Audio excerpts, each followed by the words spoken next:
அரசியல் ஆதாயம், அரசியல் லாபம் அவர்களுக்கு இல்லை இல்லை இல்லை. இந்த இதை சொல்றாரு. இப்ப விதைக்கிறாங்கல்ல, பணத்தை செலவழிக்காங்களா, இந்த அரசியல்வாதிகளுக்கு அரசியல் ஆதாயம் கிடையாது, அரசியல் லாபம் பார்க்க முடியாது. விதைச்சு திரும்ப முதலமைச்சராக, அமைச்சராக, எம்எல்ஏ சம்பாதிக்க நினைக்கிறாங்க.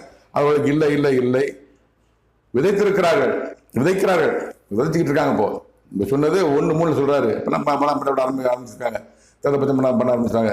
விதைக்கிறார்கள், பணத்தை விதைக்கிறாங்க. தேர்தல் காலத்தில் பணத்தை விதைக்கிறாங்க. போஸ்ட் அடிச்சு காசு கொடுக்குறாங்க, அப்புறம் மைக் செட் காசு கொடுக்குறாங்க, வண்டி வாடகை, பெட்ரோல், சாப்பாடு செலவு, தொண்டு செலவு, மக்களை கூட்டம் கொடுக்குற செலவு எல்லாத்தையும் விதைக்கிறார்கள். அறுவடை செய்ய மாட்டார்கள், அறுவடை செய்ய மாட்டார்கள், அறுவடை செய்ய மாட்டார்கள். அதாவது விவசாயி விதைக்கிறாங்க, அறுவடை செய்ய முடியாது. அதே மாதிரி தேர்தலும் காலத்தில் தமிழ் அரசியல் பணத்தை வச்சுக்கிட்டு இருக்காங்க. இப்போ முதலமைச்சராகி, அமைச்சராகி, எம்எல்ஏ சம்பாதிக்க நினைக்கிறாங்க, அறுவடை அது செய்ய மாட்டார்கள், அறுவடை செய்ய